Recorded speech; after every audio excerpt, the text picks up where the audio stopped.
Your baby's mind is growing even before they arrive. The more you talk and sing and play, the more their mind will thrive. You gotta talk with your baby, play with your baby, read to your baby, make out you're a lion. Talk with your baby, play with your baby, read to your baby. Your words will grow their mind. This season, we are recording on Ghana land at Podbooth Studio each and every episode, and we would like to acknowledge the traditional owners of the land and pay our respects to the elders past, present and emerging. Your words will grow their mind. Well, hello and welcome to the Words Grow Minds Parent Podcast. We are a pod that's dedicated to supporting early childhood development. I'm Kate Ellis. I'm a mum to Sam and to Charlie, but I'm also a passionate advocate that every child should have the best start to life. And I'm Amelia. I'm mum to Grace, who's 6, and Ted, who is 2. And I just found one of Ted's biscuits in my pocket just now, so that's an indication of my morning. Kate, what are we talking about today?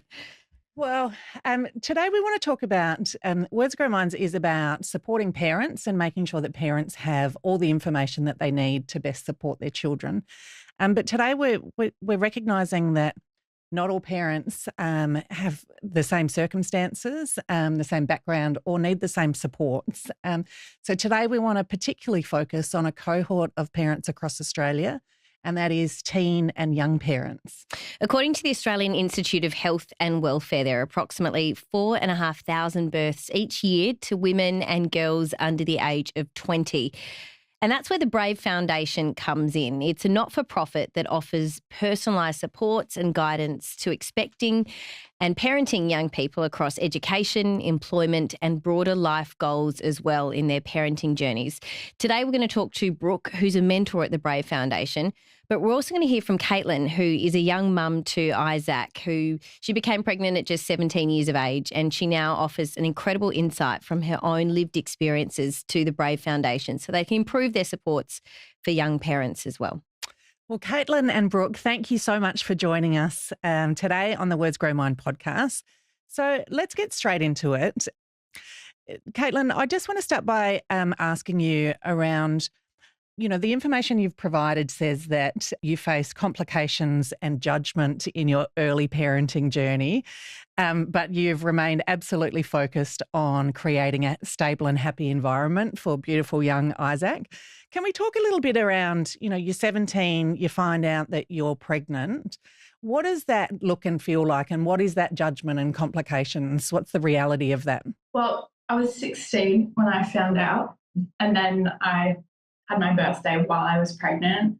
But when I found out, I was really early and it was still really new and fresh. And me and my partner, we didn't really think that much of it, and we were just really excited.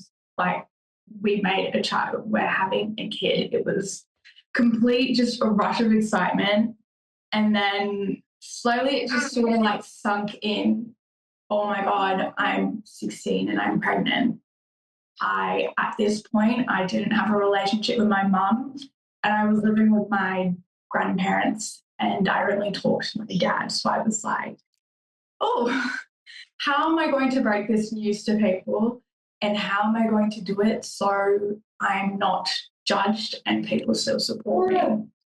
For me, I was still in school, and teenagers, they gossip, and the word spread quite literally a couple of days after I found out, and it sort of destroyed my life once everyone knew, because everyone had their own story on what happened. Everyone was painting me to be the bad guy and my partner to be this amazing, cool guy. Oh my God, he got a girl pregnant.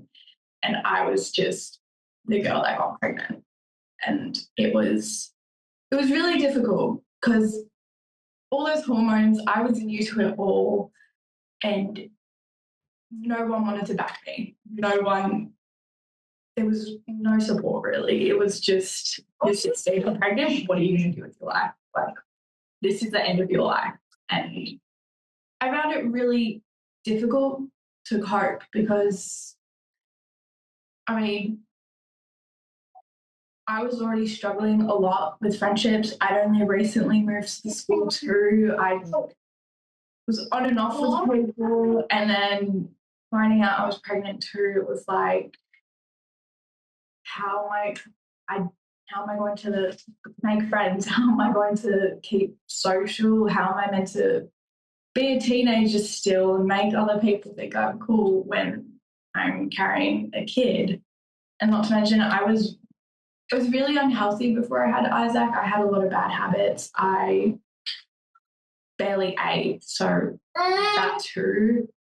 After I kind of got over the initial shock of what everyone thought and realizing that it was quite literally me and my partner and that was it changed my life for the best. Like, I'm so in love with him. Like, finding out that I get to have him and he's mine, it's just like, it's the best thing ever, and I wouldn't change it for the world. So it was definitely a very difficult journey, though. It has not been easy. It would have been really hard. And a lot of parents talk about, you always hear about the village, but it doesn't sound like high school's much of a village. And even after I had Isaac, there was no one. It was me and my partner. And my partner was working night shifts. So it was really just me and Isaac. And I can imagine how much you would have felt alone during that time. But as we know, you're not alone. One from the stats that Amelia shared, we know there's over 4,000 young mums each year in Australia. But we also know that you're not alone because we can see the lovely Brooke sitting next to you. So, Brooke, tell us about you're here, you're a mentor to Katelyn and as part of the Brave Foundation. How did it start? How do you support young mums? How did you come to be a mentor? And tell us about this beautiful relationship the two of you have. Well, Brave was established originally by a woman in Tasmania who had her first child at 16.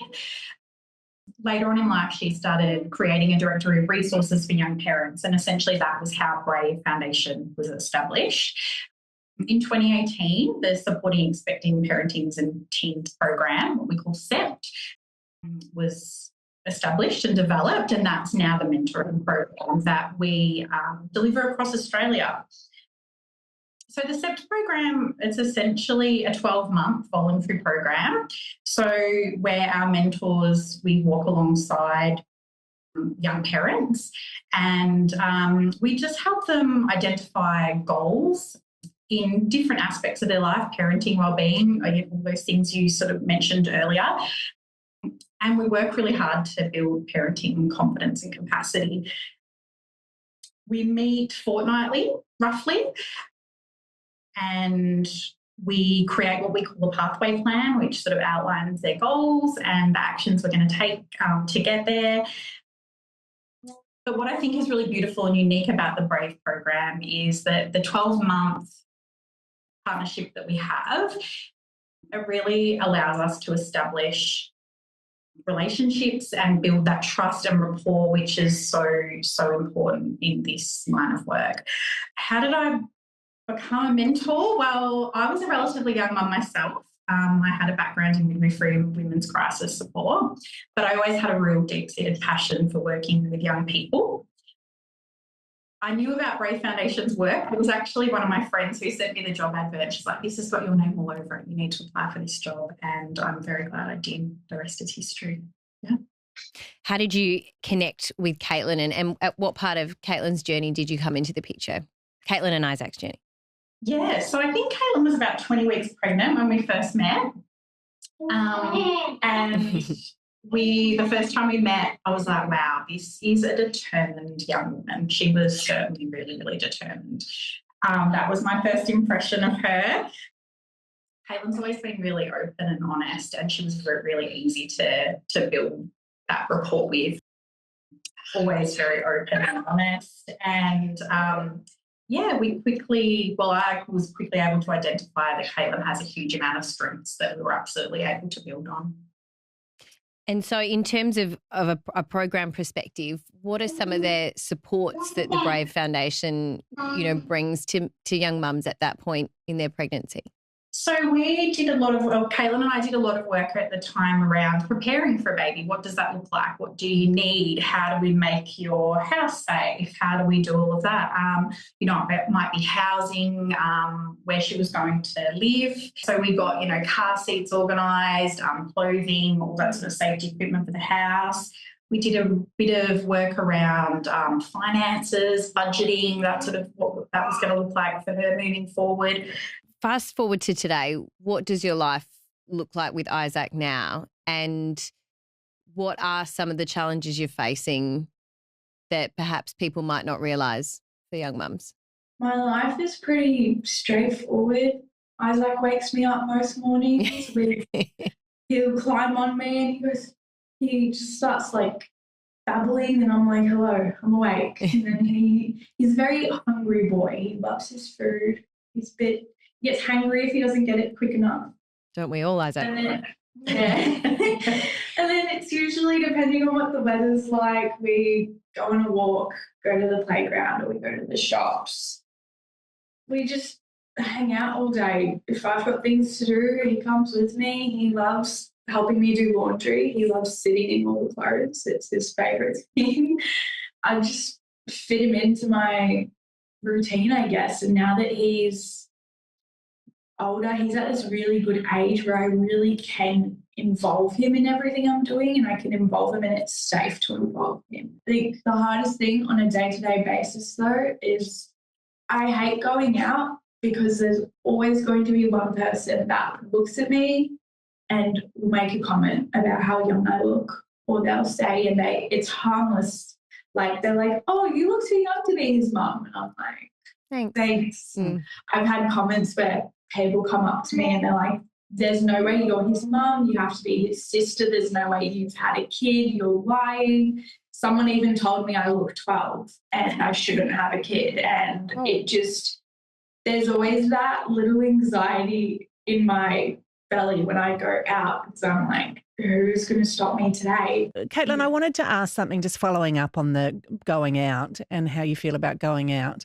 One of the things that we regularly hear from parents is that there's not a huge awareness of all of the services that exist locally. So it might be the local library story time sessions, it might be the playgroup, it might be there's, a range of support services or health and development checks. If you're a young parent who hasn't had as long out in your community making connections with different services, do you think that there is a lack of awareness around some of the services that exist? And is there a barrier to wanting to use them because of the judgment? I was aware those services existed because they were things that I wanted to do with Isaac. My only issue with it is regardless of, I don't know how to say this, I don't mean this in a bad way, but even older mums that are of age to be mums, I still get judgment from them, even though I'm quite literally the same thing as they are. It's just age. I feel really nervous majority of the time when I try to go to these activities. And Isaac's almost 11 months old and I still haven't sucked it up to actually go to a story time at the library because I'm just terrified to be judged, because even when I'm out and about with Isaac and I smile at other mums, I still get looks and there's comments, and it makes it so much harder to do things because Isaac loves the library, he loves reading, he loves looking at books and pictures, and it's like I want to do it, but I just can't handle them looking at me, then us talking, and then me saying, yeah, I'm 18, and then it's like their whole attitude changes and I'm like, great.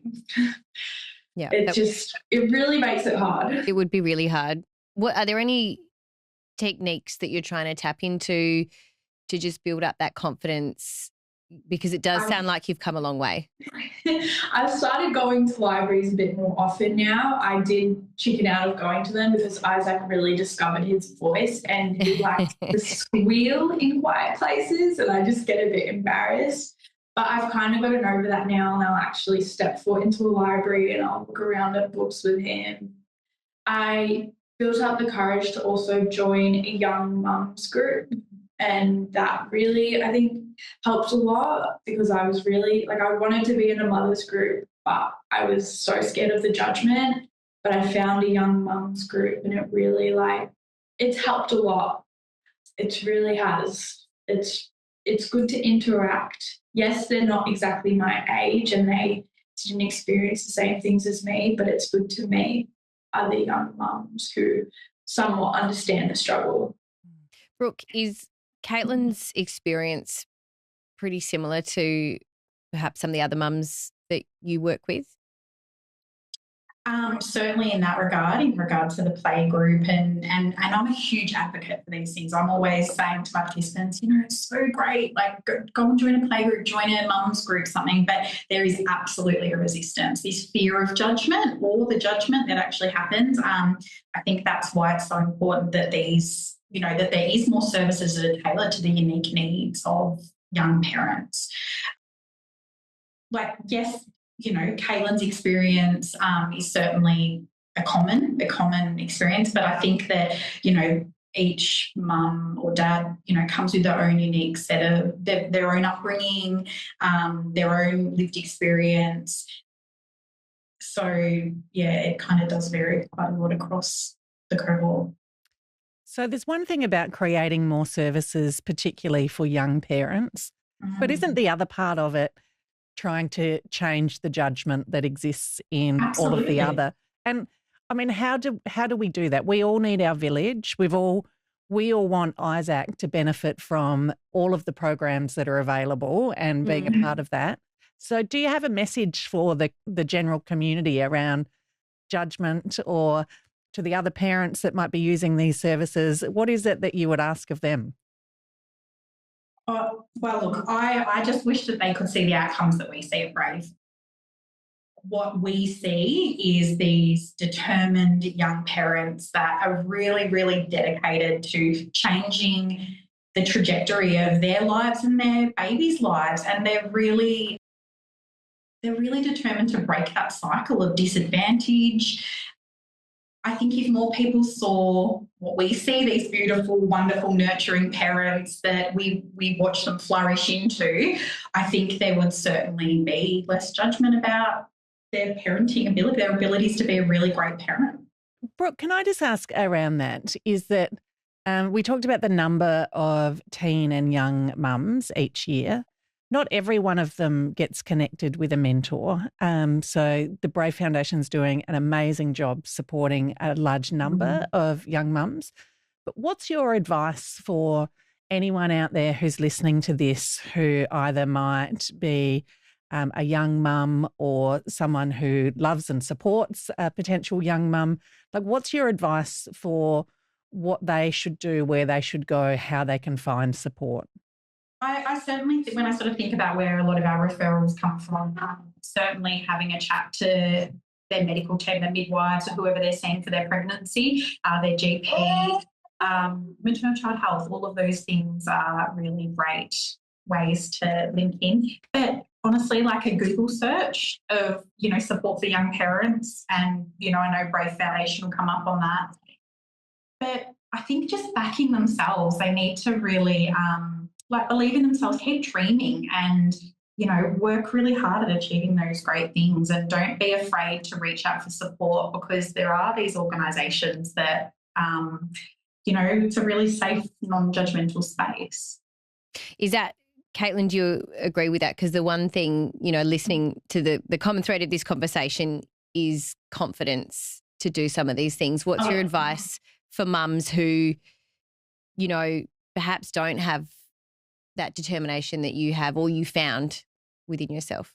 For me, it was constantly reminding myself not to fall into the stereotypical teen mum category. It was to break that cycle of teen mums always end up laying their babies off to their parents and going out and partying. Like, it was continuously reminding myself, I'm not that person. I'm trying, I'm putting in effort. We can see that with beautiful Isaac in the background here. Now, we're going to take a really quick break, but when we come back, I want to hear about your role in an advisory group as well, and how you're helping, as Isaac grows older. We'll come back in a second. Your baby's mind is growing even before they arrive. The more you talk and sing and play, the more their mind will thrive. You gotta talk with your baby, play with your baby, read to your baby, make out you're a lion. Talk with your baby, play with your baby, read to your baby. Your words will grow their mind. Every time you interact with your child, you're helping grow their mind. For more information, visit wordsgrowminds.org.au. Well, welcome back. So now we're going to talk about the work that you're doing, Katelyn, to support and help other young mums.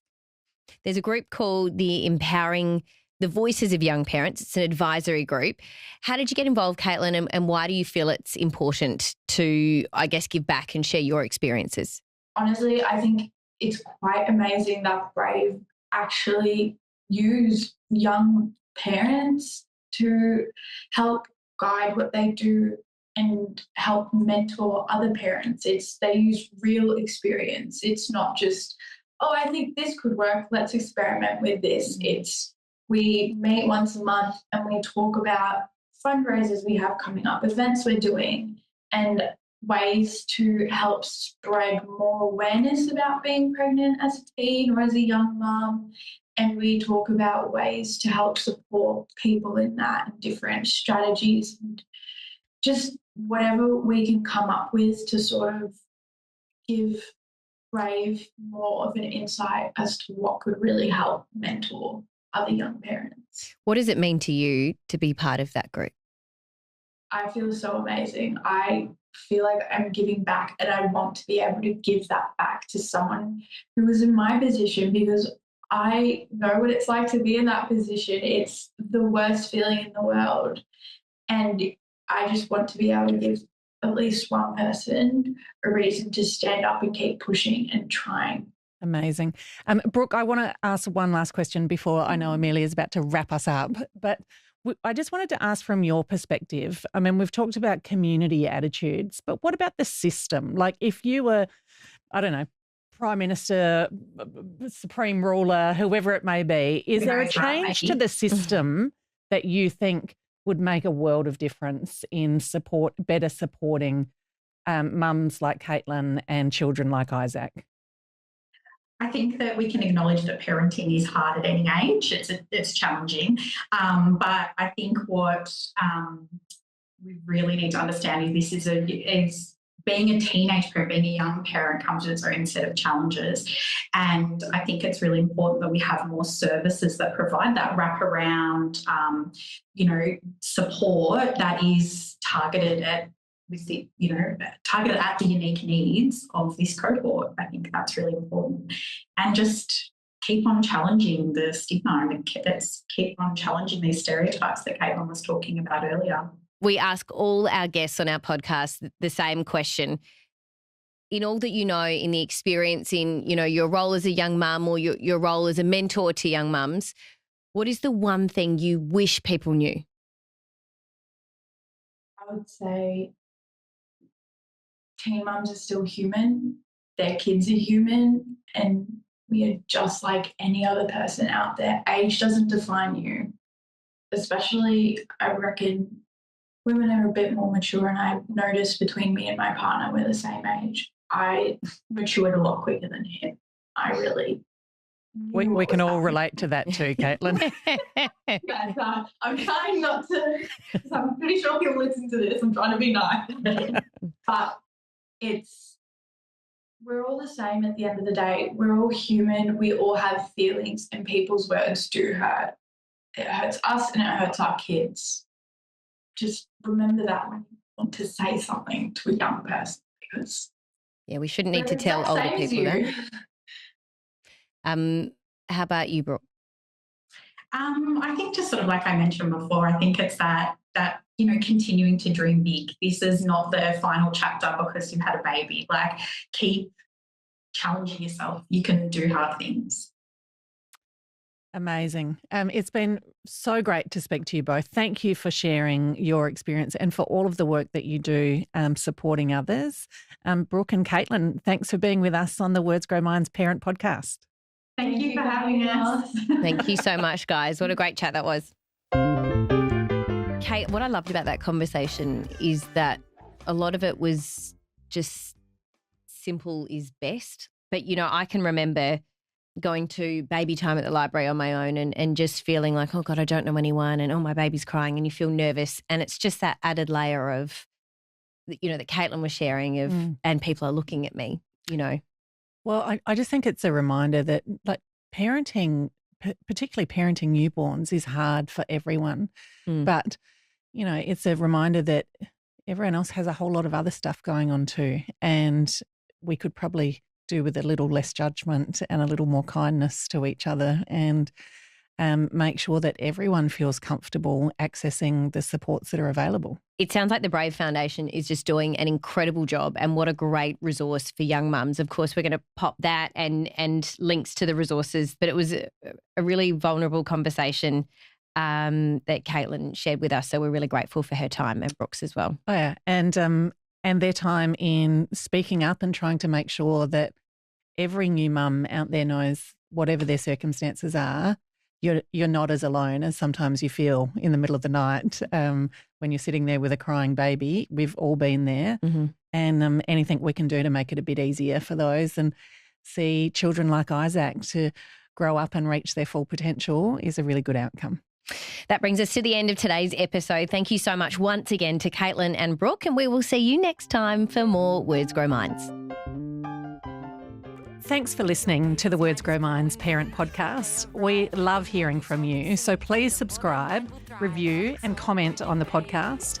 And for plenty of ideas to support your child's development, go to wordsgrowminds.org.au and follow us on Facebook and Instagram. Your words will grow their mind.